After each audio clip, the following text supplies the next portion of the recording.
It's time to take a look at your habits and superstitions and lucky charms and ask, are they still working for you? Stay tuned.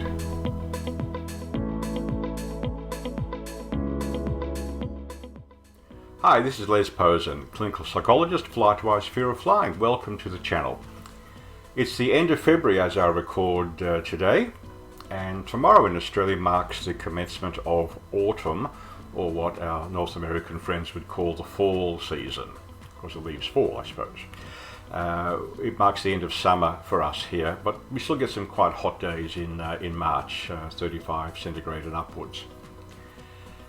Change is what's happening here, and I want to talk about change for you, because the thing I've been working on the last couple of sessions of this channel have been your relationship with commercial aviation needs to change. The first couple of sessions that I recorded were about changing your language, and today I want to talk a little bit about changing your behaviors.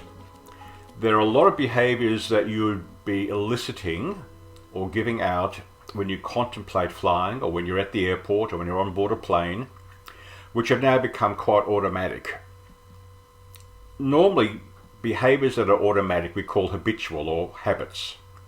They don't require conscious thought, and they just happen in relation to something else in the environment occurring, or to a thought that jumps in out of who knows where.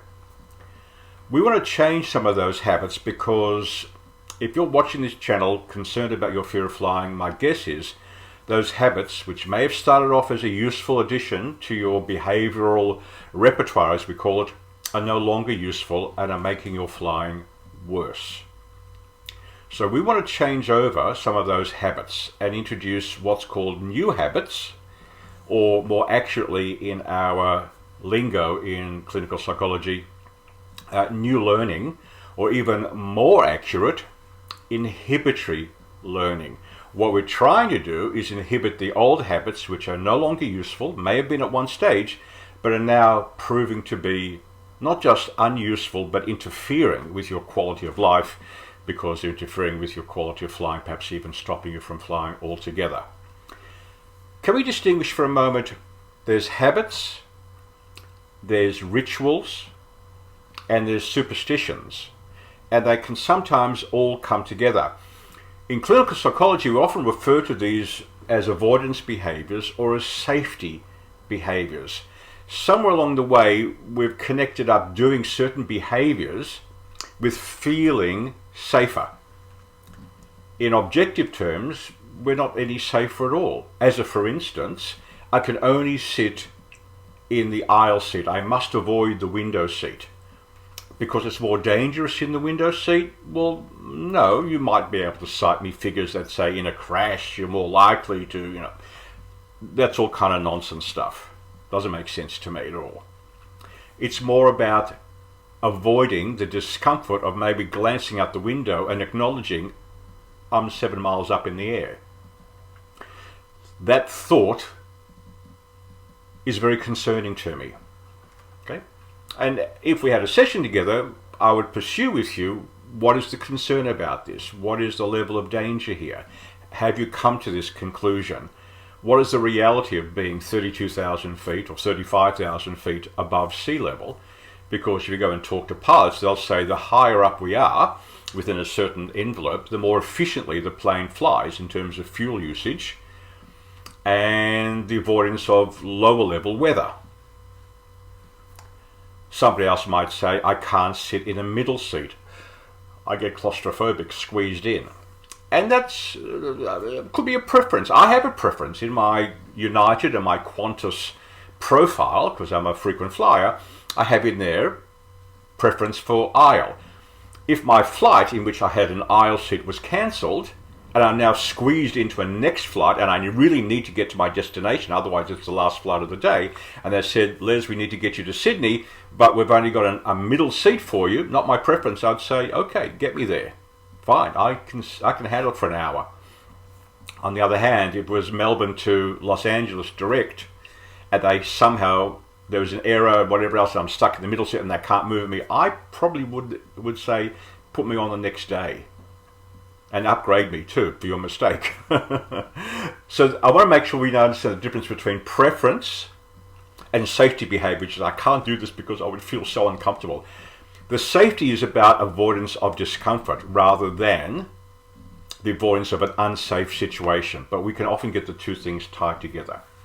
Superstitious behavior, on the other hand, is something that occurs when we kind of least expect it. For instance, Air New Zealand, many years ago, when it was advertising its fear of flying, it was one of the first airlines to do a really good fear of flying program. Hello to Grant Amos, who started that program.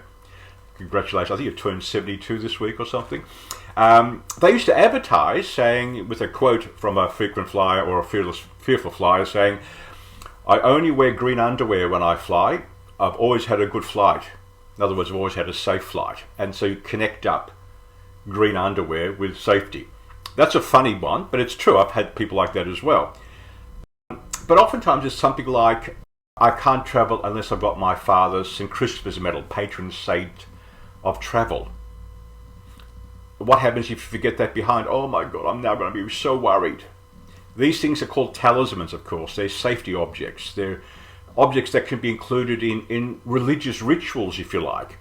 And I'm not one to criticize religious rituals. I recall many years ago when I first flew to Israel, about 1992, I was in London, about to catch a British Airways flight, and in the corner awaiting that flight were a group of Orthodox Jewish men, all reciting prayers before travel. Well, am I going to walk up to them and say, "What are you guys afraid of?" Because that's not the right thing to do. It's standard procedure for Orthodox Jews, as well as Orthodox Muslims, to say a prayer for travel. In Judaism, it's called the Tefillat HaDerech, the prayer for the road. A derech is a road. The prayer for the road. And it's said before the flight, and it's also said on arrival. It's giving thanks for the safe arrival. And a lot of people who drive cars have that prayer in their car written down. It's about safe travel. You have to remember, 5,000 years ago, the origins of monotheistic religions, it was pretty unsafe to travel between one part of the world, 20 miles, to another part of the world. Fear of animals, marauding tribes, all sorts of things. So you said a prayer for the road. Well, Orthodox religious groups have rituals of prayer before they travel. You need to examine, do you have rituals before you travel or while you're traveling? Are these rituals based on fact, or have you simply merely connected them up because they occur at the same time as other things occur, purely by coincidence, and now suddenly it's become a rule?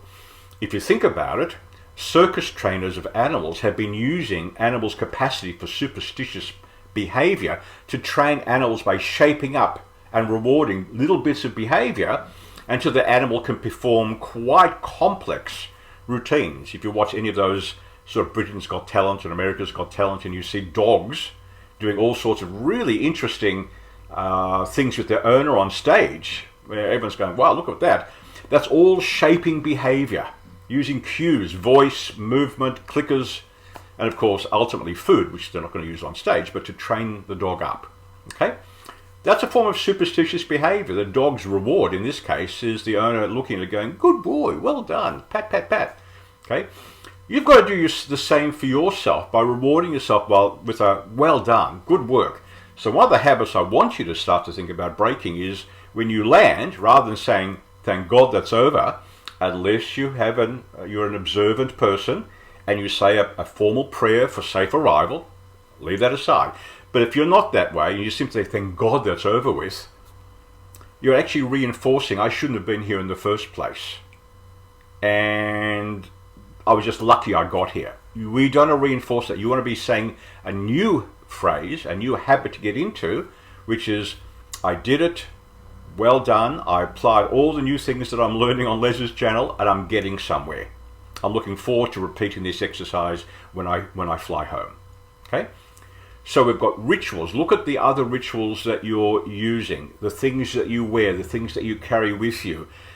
Maybe one of the rituals is I can only board the very last minute. Why? Because then I have to spend only a very short amount of time with the door open and the discomfort of saying, do I go? Should I get off? Do I go? So as soon as the door closes, I can kind of relax a little bit.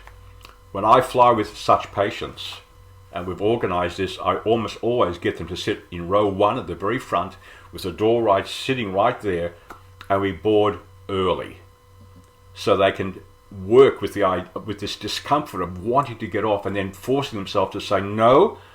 And then we go into the third person self-coaching. You know what to do. You can handle it. Let's do some breathing. Let's have a chat. It's okay that the door's open.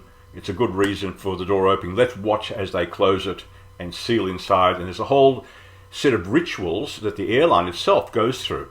They don't call them rituals as such. They're more like checklists. They're not superstitious behaviors. There's a rhyme and a reason why the airline operates on checklists. And there's a series of checks that goes on. The first check, a cross-check, another pilot, another member of staff checking that the door is closed or some signal has been put out there, and then a recheck. 3 checks. Okay, one could call that a little bit obsessive compulsive. I wouldn't. It's standard operating procedure for true safety. You need to look at your checks and cross-checks and rechecks and just say, yep, I'm ready to go now. Okay?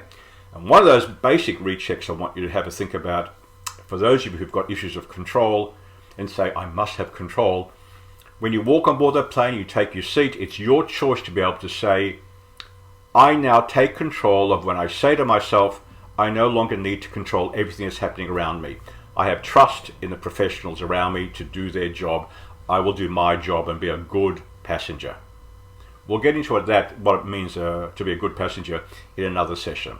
I hope this has been useful. It's the start of, or the continuation of, you changing your relationship to flying by using the right language and getting into the correct habits, which will make flying for you not necessarily an enjoyable experience, but a much more manageable experience. I'll catch you again in the future very soon. Bye for now.